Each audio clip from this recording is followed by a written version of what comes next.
Good afternoon to our viewers in Germany and good morning to our viewers in the United States. I'm Steve Sokol and I'm the president of the American Council on Germany. Welcome to our regular Kaffeepause. Today we're joined by Stefan Kornelius. He is political editor at the Süddeutsche Zeitung in Munich. Stefan, herzlich willkommen. Thank you very much, Steve. Good to see you. Again, we met 2 days ago. Exactly. It's good to see you as well. And it was great to see you briefly on the sidelines of the Munich Security Conference over the weekend. And I just want to thank you so much for taking the time on a busy news day to sort of reflect on the Munich Security Conference and all of the different things that were swirling about, as is always the case in Munich at this conference. You actually had a piece on Saturday that was in your paper, in the Süddeutsche Zeitung, titled Krieg und Frieden, War and Peace. And in that piece, you were sort of anticipating, I think, some of the conversations, some of the discussions that would take place at the security conference. But I would love it if you would sort of share with our viewers and with our listeners some of your thoughts and what prompted you to write this article on war and peace today, because I think it gets at the crux of one of the themes that we heard over and over again at the conference. Right. You're totally right. I mean, I didn't actually intend it, but Friday made things even more urgent when we all got news of Navalny's death, and where it basically shocked everyone in the hall, and everyone realized, well, this isn't just a game anymore. This isn't. I mean, we all know it's not a game. This is nonsense anyway. But well, sort of the urgency and the relentlessness of this war came even closer. And this piece was not about Tolstoy or anything. It's not epic. But the key issue is basically that all our talk about security, bolstering security, our own idea of fending off enemy, in the end, will not be solved by political talk, but by some tiny inches here and there, a little bit more of procurement and defense efforts. But in the end, we are faced with a truly serious threat, which is Russian aggression. And this threat will not end in Ukraine. And we all know by now that we have to take Putin literally, and that his staunch belief to destroy what keeps us together and basically to drive the US out of Europe has to be taken serious. And so in the end, the ultimate way to fend this threat off is to have a credible deterrence. And it's not a political deterrence or a financial deterrence. It's not more sanctions. It's in the end military deterrence, and not only having it, but also showing the willingness to use it. And this became very clear over the weekend from speeches from the chancellor to outright speakers like Zelensky, yes, and others, that we really have to think the ultimate problem, that the ultimate end of this war, and to stop Vladimir Putin, you have to show him the weapons, and you have to make him understand that you're willing to use them. Now, we all know that we're not there yet. And this is also one of the reasons why there's so much political haggling going on. And the Munich conference is all about political negotiating, basically. And so in the end, I think now it is getting clearer and clearer where we're heading to, what needs to be done. And the negotiating process, or the political debating process, is about where exactly we draw the red line, where exactly we pose ultimatums, and how we are willing to credibly pose a threat or impose demands, and are willing to follow them through.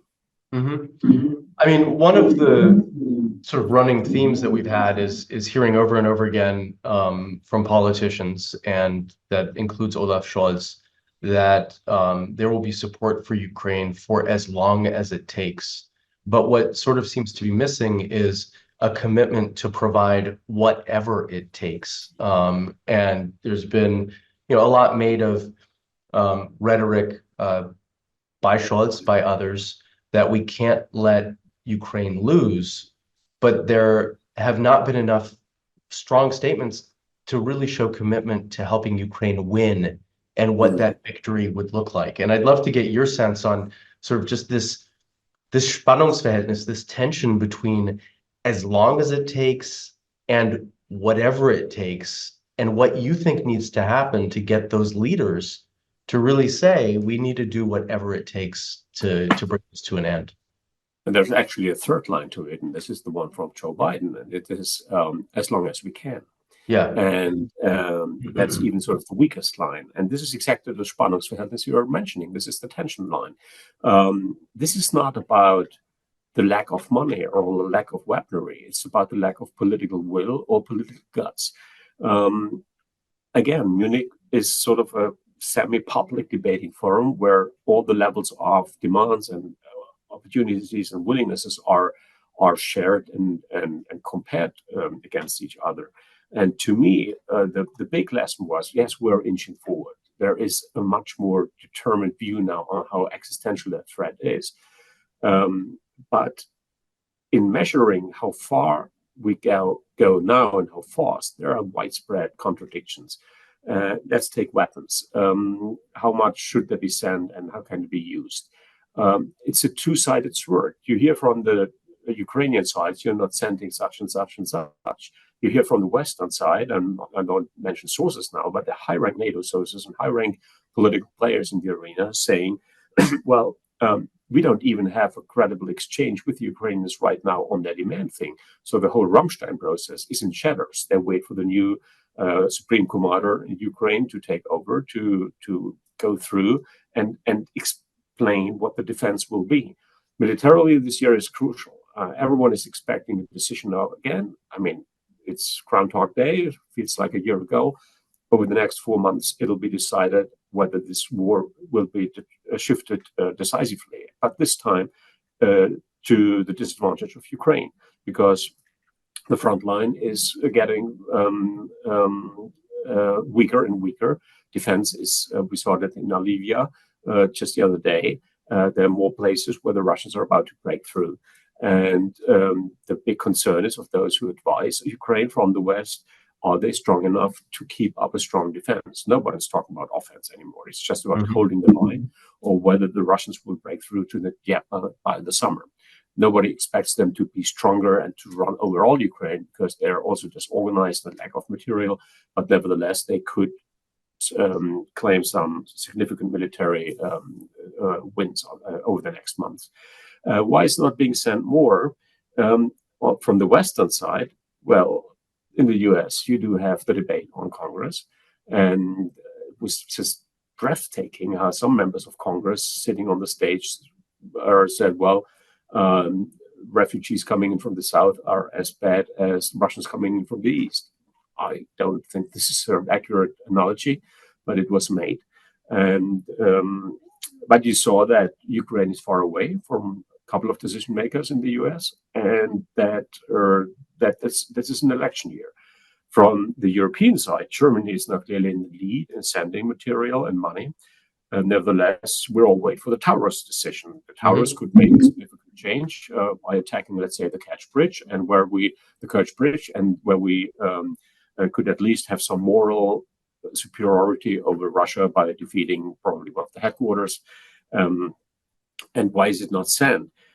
Again, you do have the German rationale politically on the highest level with the Chancellor, not publicly, but I know that he would argue that way.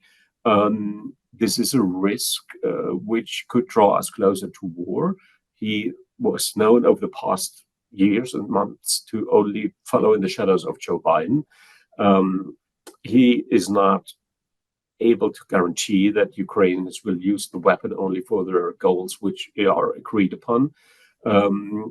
So there is a kind of fear of escalation, and we are not ready for that escalation. In the end, one has to make a risky move. One has to tell Russia this is enough. This is the red line, and if you cross it, there will be consequences. And this can't be more words. There have to be military consequences. So, but the West is far away from being that credible on its deterrence and on its confrontation. So here we are. We are in a mirror game, and everyone sees the scenario as he sort of and interprets it in the least dangerous ways for him. Mm-hmm. The way for Germany. I mean, you touched on one of the events that sort of cast a shadow over the Munich Security Conference, namely Navalny's death, which really, hit the news just as everybody was about to go to the Bayerischer Hof and go to the conference on Friday morning. I actually happened to be moderating a discussion that the ACG co-hosted with Boris Pistorius, the German defense minister, when the news was announced that Ukraine was withdrawing from Avdiivka in the east. And it really sort of underlined the urgency of the situation for Ukraine and the need for more military support. In other conversations that I had with people, with military experts from the US and Europe, but also Ukrainians, they said if there's one takeaway from this withdrawal, it's ammunition, that the Ukrainians really need more ammunition. The Taurus debate feeds into that, but just that they are running low on shells and how long they'll be able to survive. In one meeting that I was in, one person said that in Russia, they are operating 3 shifts a day, 7 days a week to produce weapons. The quality of those weapons might not be great, but that those in the West who are producing weapons for Ukraine are basically, particularly in Germany, just doing 1 shift a day, Monday to Friday, and that there doesn't seem to be this sort of sense of urgency and the need to provide Ukraine with more. What were you hearing about sort of these munitions debates in conversations that you were having with people? As I said, 2 things. One, we don't know what they actually need, which I think is a wrong argument because we all know it. On the other side, as you say, there is a vast fear that we run out of stock. And they're totally opposing, it's not opinion, that's sort of facts which are presented on our state of supply, of production capabilities and so on. I mean, things are changing. Just a week ago here in Germany, a major ammunition plant was just started to be built. Chancellor was there and they cut the ribbon, but it's about to be built. It takes about half a year to bring it up, which is fast, and then it'll start producing this ammunition probably by the end of the year. Might be too late.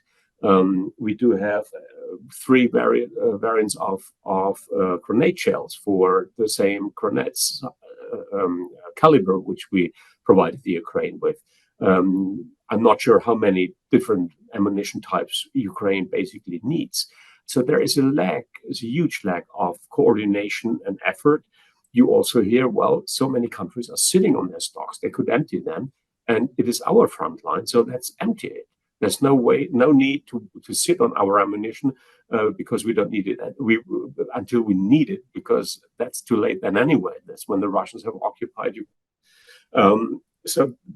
These are the confronting arguments you do see. I see a growing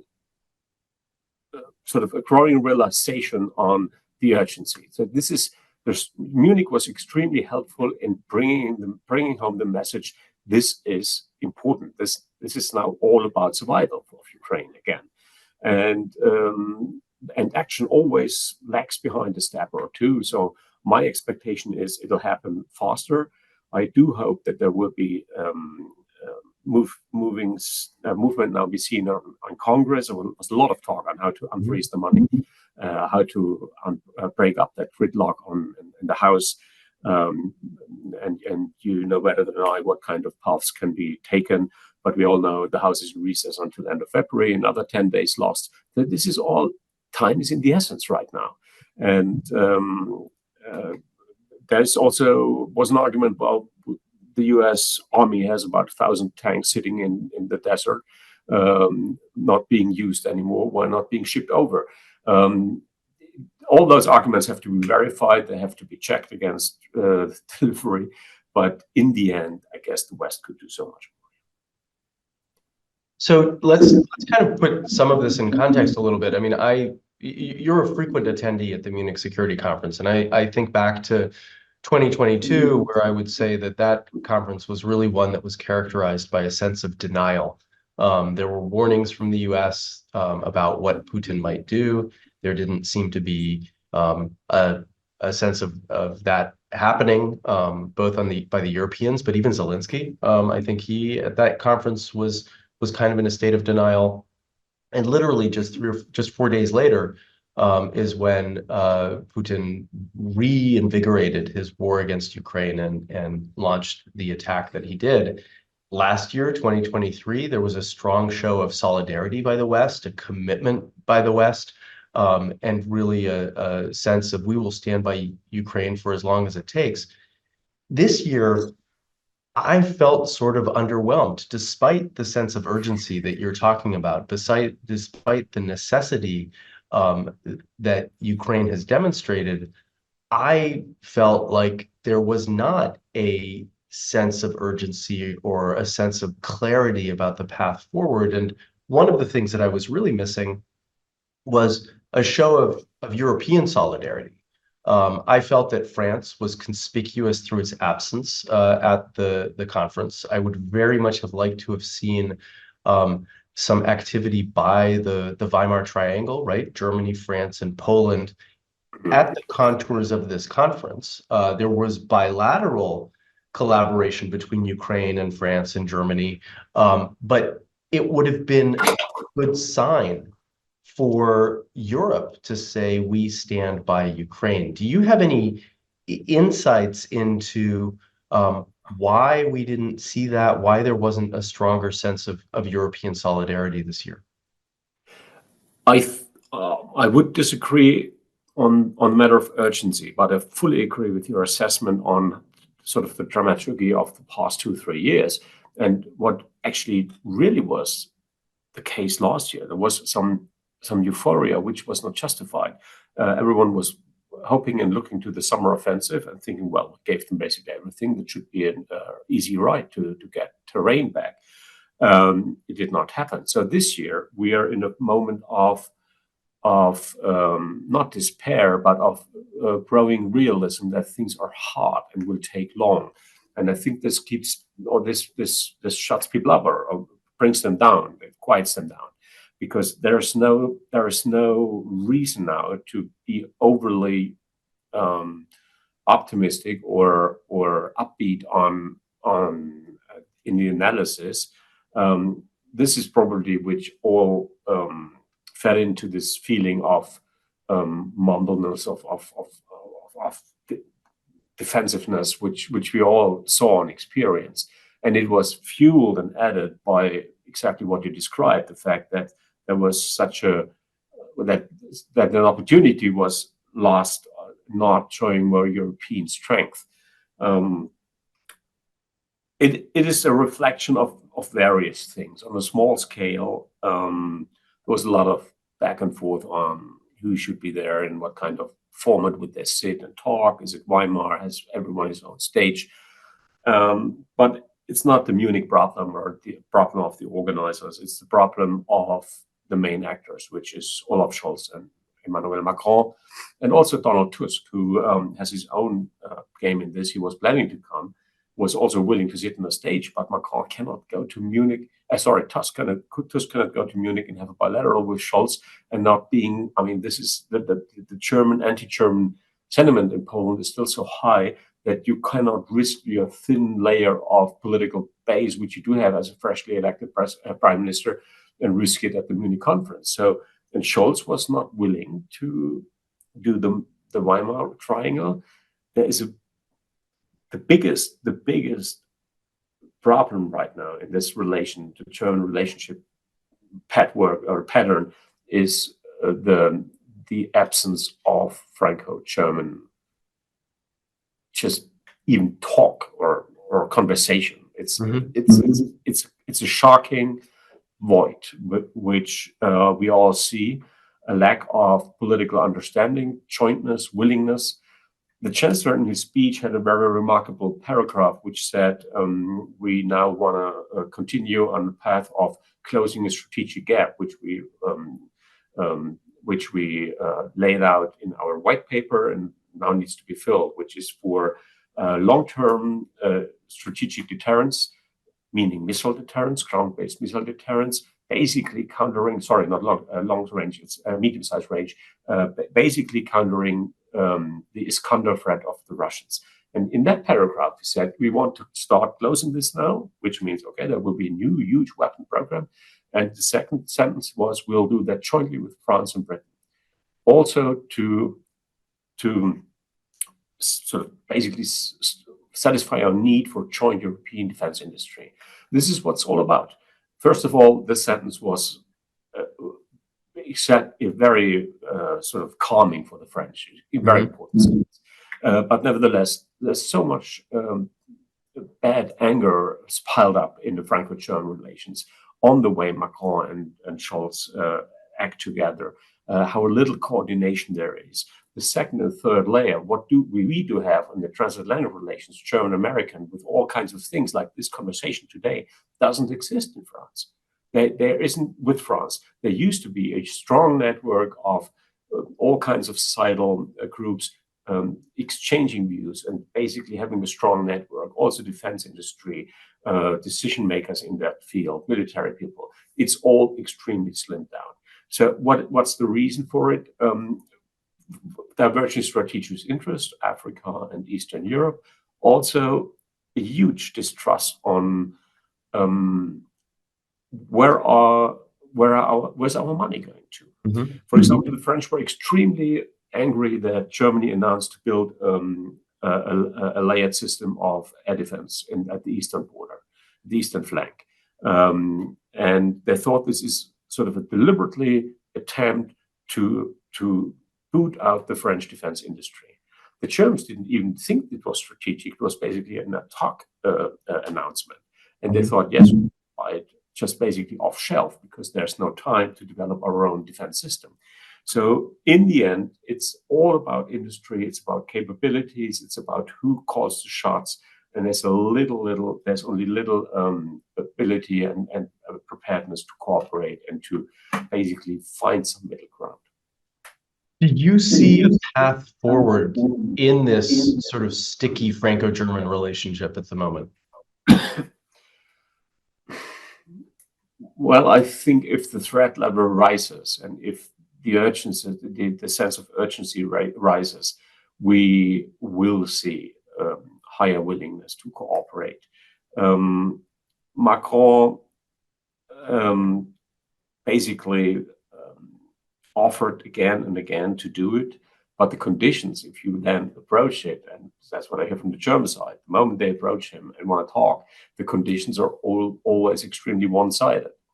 And on the French, from the French side, you do hear, well, whenever we talk to the German side, they basically have made up their mind. They don't listen to us, don't even ask questions. And it's a very deep-rooted distrust right now. And I'm not sure how to solve it on the quick way, but there is a growing sense that especially if there's a looming danger of Donald Trump winning the US elections and we have a growing transatlantic problem coming out of this, there's no alternative in Germany and France stepping up because Europe really gets its act together. Well, I'm glad you brought up this last point because I was going to say, you know, there were these two actors who were not present physically, but who were ever present in the discussions at the Munich Security Conference. One was Vladimir Putin because of the death of Navalny, but the other, of course, was Donald Trump because of his comments about NATO just before the conference started, and his comments about Russia basically being entitled to do anything that it wants to those that don't pay into NATO adequately. And so certainly on the sidelines of the conference, there was a lot of discussion about Trump, about those statements. And I found that from the main stage, there were attempts to sort of, keep things calm and not call NATO into question and support for NATO into question.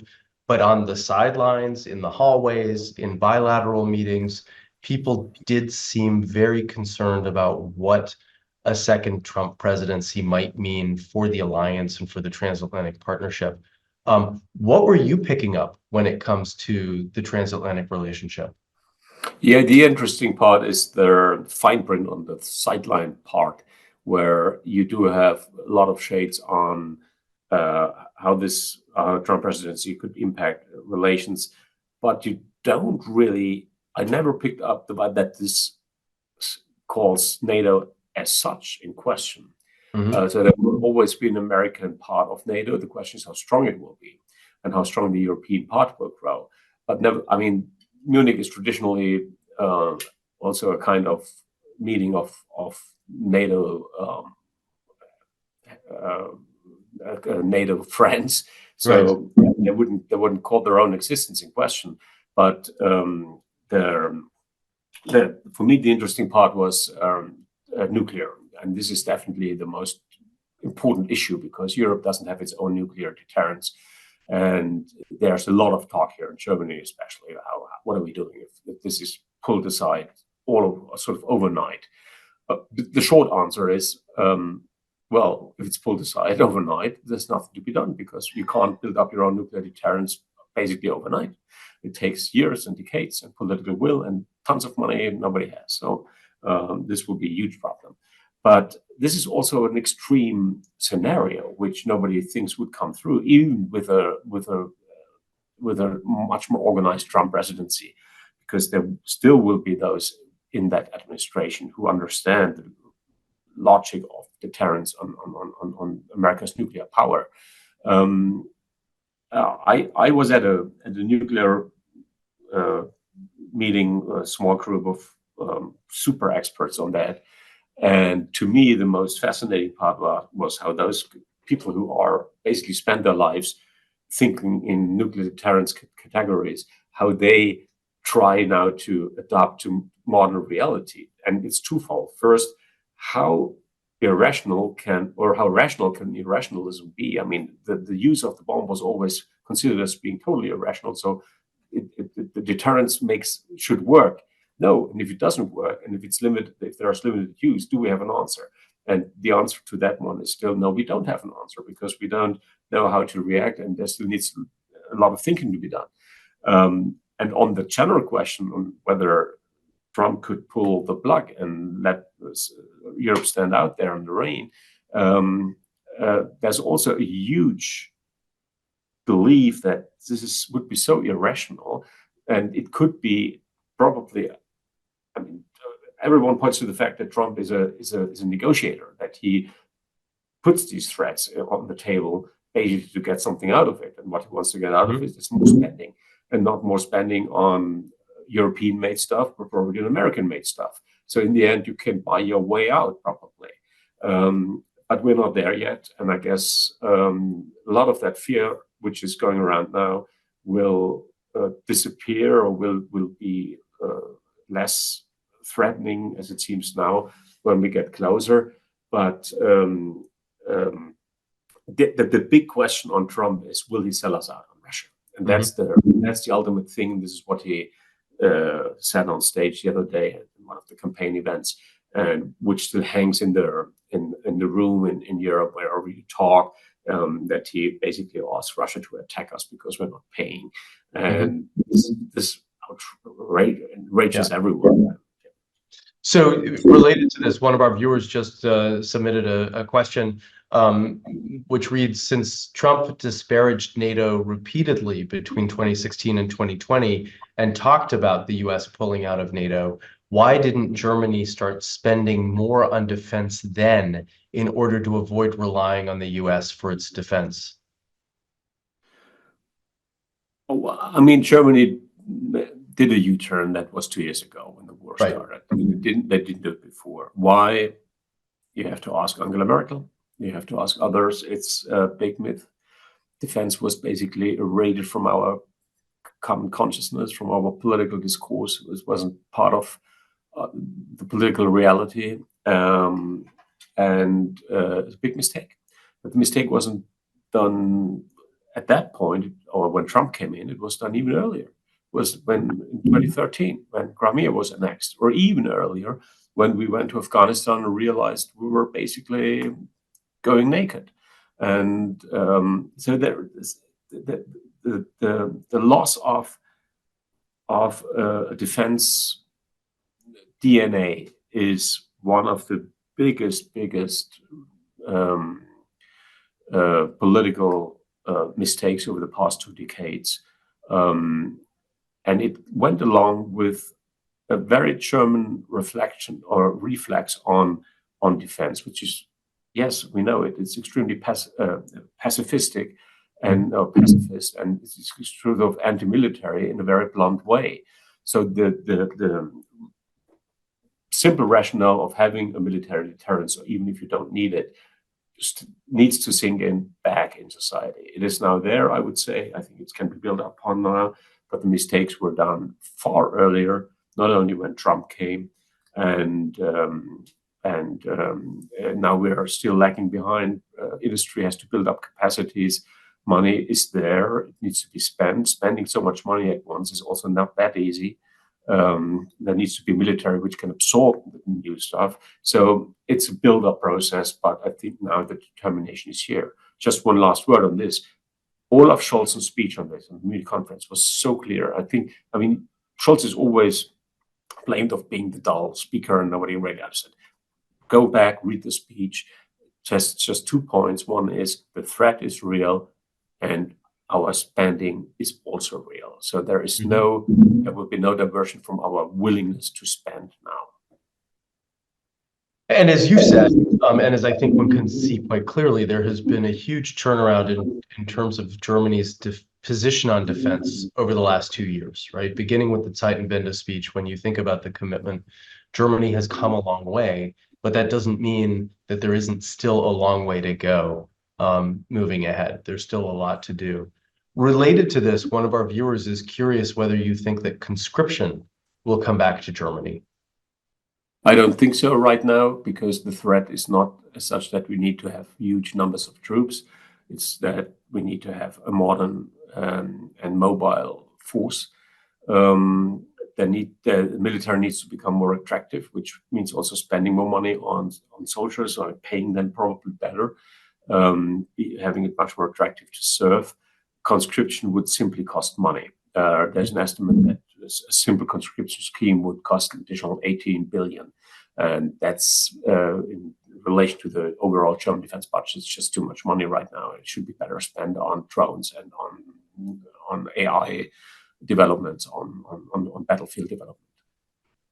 So before we come back to the conference itself, because I would like to ask you a couple questions about the conference and sort of what your experience was like. I'd like to take advantage of this opportunity to talk about the state of the coalition, because I feel like some of the debates that we were hearing over the course of the weekend really sort of pressed on some sensitive subjects that can provide some insights into how the coalition partners are interacting with each other, and certainly some of the pressure between the coalition and the opposition Christian Democrats. Can you talk a little bit about the tensions that exist within the government and how they were portrayed, or how they came to the surface at the conference? Yeah, I mean, all what we talk about, Ukraine, spending money for Ukraine, spending money for military, has its flip side in the state of the coalition and its willingness to act on these things. So, and there are elections coming up, as we all know, European elections, regional elections, high importance, very slippery terrain where you have to walk carefully. The state of the coalitions is right now dismal. You all hear the economic news, our own finance and our own economic minister down talking German economy, unheard of. This is the state of it. The Greens being now the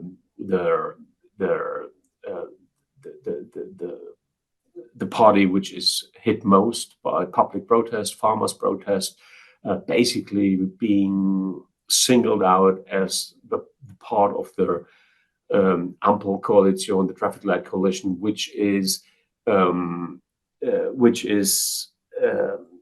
sort of responsible for the radicalization of German domestic political mood with the rise of the AfD, because the Greens are the ones who are in the lecturing mode, who are telling what to do, or not to buy meat, not to do this and that. And so this is the public sentiment. And I do now realize that since we had this huge conflict about the budget and its legality and the long time it took to get out of that quagmire, since then parties have reconsidered their options, and they are not that positive, especially not for the Freie Wähler, the FDP, the Liberals, and not for the Greens. So is there a party? Probably. Could it be some interest to end this coalition? It could. The FDP right now hovers at about 5%. They need desperately to build much more of a profile, to be seen doing something significant. It could be that they think, well, we could be rewarded for leaving the coalition, forcing it into new elections, giving the country the opportunity to realign in a much more conservative pattern, and then be rewarded for that by not ending up at the threshold of 5%, which you all know is the percentage you need to get into Bundestag. So this is right now talk of town, and it reflects in action, which is taken on spending, defense spending, on other issues, also on, let's say, the towers. For example, the defense minister, the defense committee chairwoman, Agnes Strack-Zimmermann, who everyone knows, probably also in Washington. She's the most outspoken type in her party, and today she threatened to vote with the opposition, with the CDU, in favor of delivering towers. So breaking up the coalition unity and being against it, and having a vote where she gives him sort of openly dissents and walks across the line. And this can happen much more often. And also in the SPD, there's a lot of talk whether one should make a last attempt sort of to win over Friedrich Merz, because in the end, those big parties, CDU and the SPD, will need each other to come up with the necessary funding for the major projects. We all know the German budget and the Schuldenbremse is not sufficient to finance for this. And if you really want to meet the defense need, you have to have another special budget, which we decided upon 2 years ago with 100 billion. And estimate is 200 billion wouldn't be would just be probably sufficient to cover the most basic needs. I mean, related to one of the other topics that came up a lot at the security conference was these questions about meeting the 2% of GDP threshold in defense expenditure, and certainly that's something that Scholz and Pistorius have said Germany is doing and will do. But on the sidelines, the questions came up of, okay, it looks pretty clear that Germany will meet that in 2024 and 2025. For 2026 and 2027, it's not as certain that the money is there. And so, you know, to your point of Germany really needing to come up with another defense budget to really rebuild its military, but also make funds available to meet that 2% clause. A lot has to happen for that to take place. Have you heard anything about the long-term commitment to meet the 2%?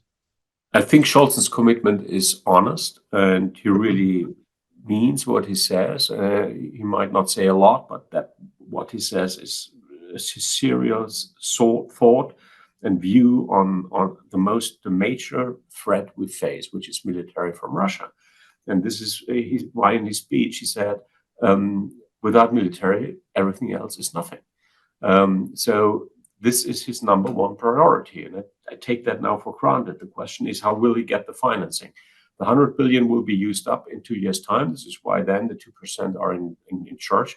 In question, some cynics say, well, the way the German economy shrinks, we'll have a much lower threshold to meet with 2% of our gross domestic. No, it's not the gross domestic product; it's the BIP, whatever that is in English. But well, the 2% are easier to meet because it's less money needed. However, there are huge question marks, and my guess is they can only be met if we indebt this country much higher than it is currently done. And just spending on military wouldn't solve our economic problems either. I mean, there's a huge problem out there, which is incentivizing the economy, which could mean lowering taxes for the economy or having more subsidized programs on such and such. The Greens definitely are in favor of more subsidizing. The Liberals are in favor of more lowering taxes.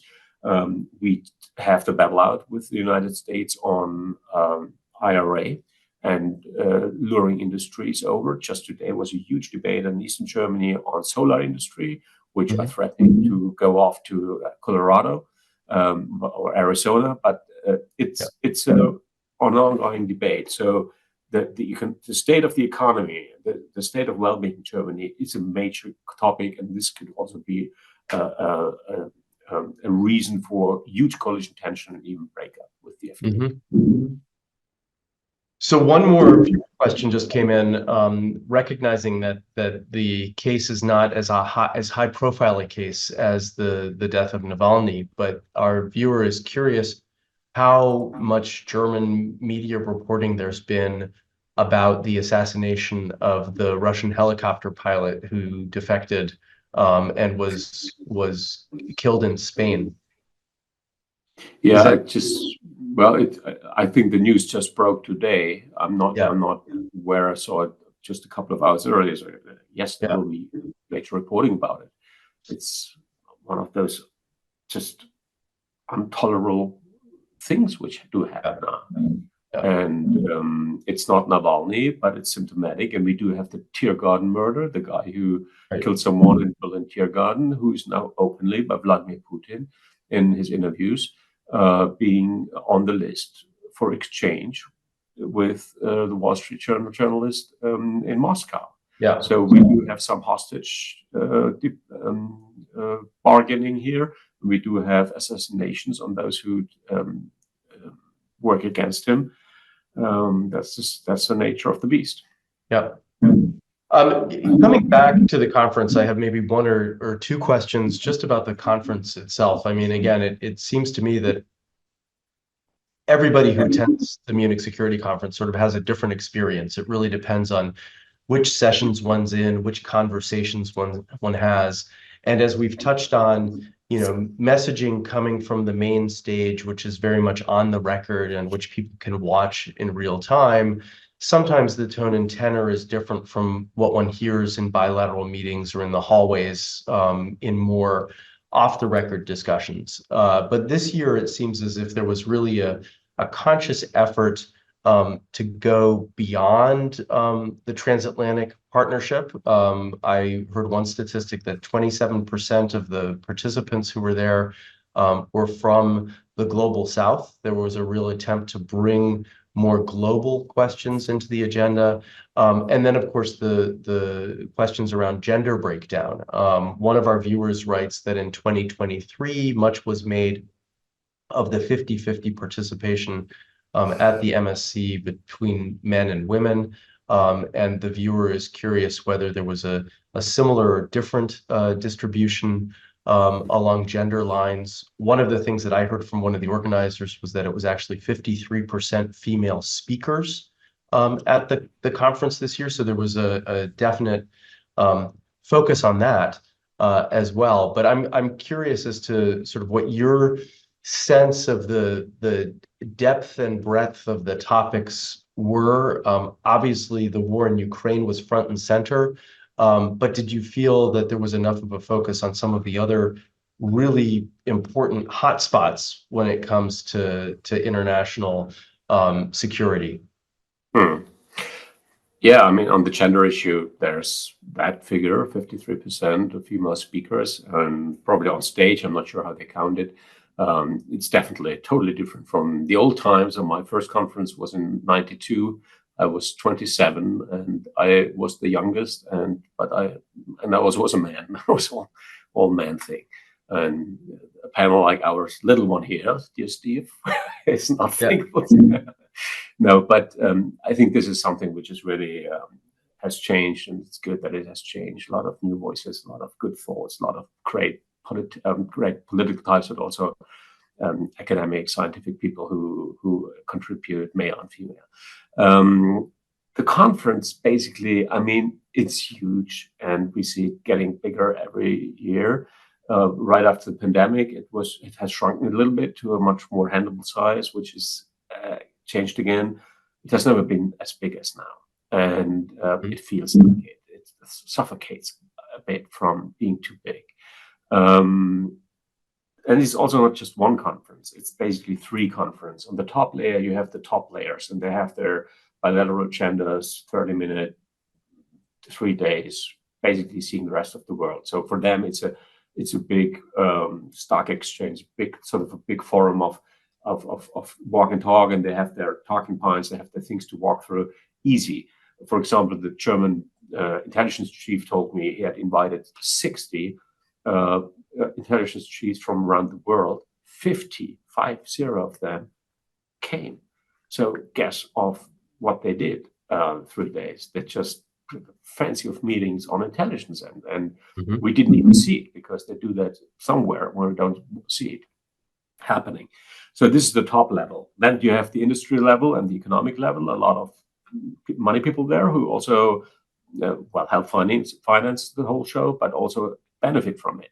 A lot of dealing and wheeling on that level. And then there's the let's say the talking level, which is us, think tank people, journalists, who are participants as well, sitting in the hall, listening to speeches, having their own conversations in off-the-record groups, which is extremely helpful. But even there, on that level, there is an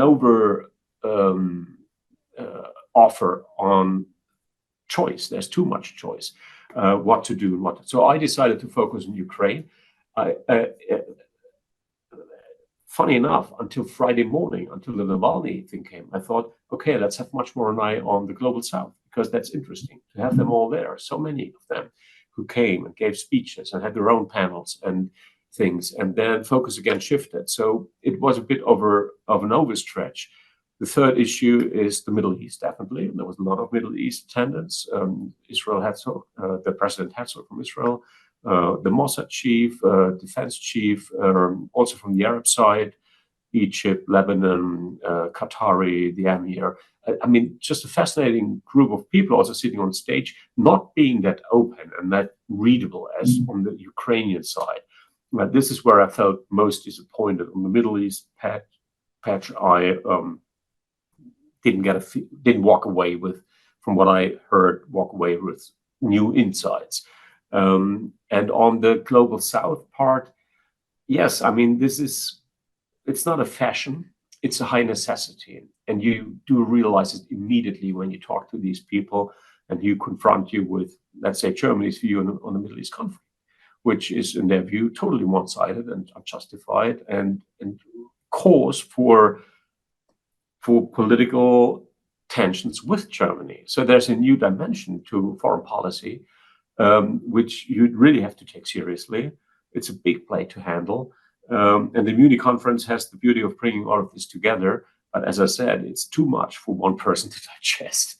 And it hasn't been that long ever. We started already Wednesday afternoon with some kind of small events. Thursday was packed with events. Friday morning, 7:30, it started. Usually, old days, it started Friday at 2, ended at Sunday midday. Now it's basically 2 days more, and it really wears you down.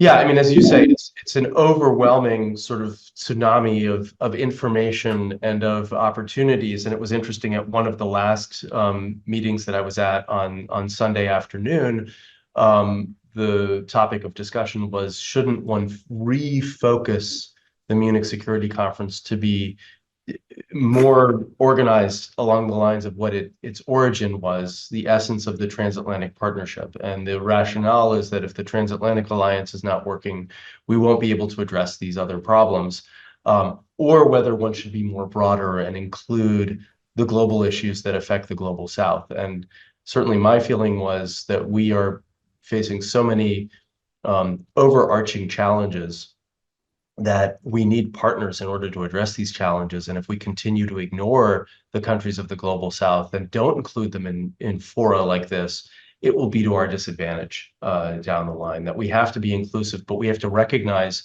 that a conference as big as the MSC, for an individual attendee, you can't take everything with you, right? You can't be in all the sessions. You can't gain the insights. You just have to pick and choose what the topics are that you want to follow. But being able to speak with people on the sidelines is incredibly useful. I mean, the major problem might be that there is too much dilution there. There's too much water in the wine. Yeah. And so in the end, the message gets too strong. As a journalist, I can tell you it's so hard to basically focus on the message of this conference. And if you don't focus before, and we certainly have planning meetings ahead and say, okay, what are we doing here? And it's harder and harder to come up with the answer. And I think the organizers, Christoph Heuske and others, are well aware of it. There was also a lot of tension on who has access to what and not. For the first time, the hall was so overcrowded that they even limited access to that, and caused a stir of outcry from delegations who were handled badly. So they will reconsider. I talked to the organizers on Sunday evening. That was the traditional chairman's dinner to say farewell to some people from the inner core, and it was a lot of self-reflection, self-critic there. And I think they've learned the lessons, but it's constantly changing. There are other forums, and even the Munich Security Conference has other forums, smaller forums, who concentrate on more transatlantic issues or other specifically specified themes. But in the end, I think it's like, allow me reading the paper. You don't need to read every story. It's an offer. That's right. That's right. Well, Stefan Kornelius, herzlichen Dank. Thank you so much for being with us. It's always great to touch base with you, and particularly after the Munich Security Conference, to get your take on the conference itself. So many thanks for taking the time to talk with us. Pleasure, and thanks for having me, Steve. Always good. Take care. Take care.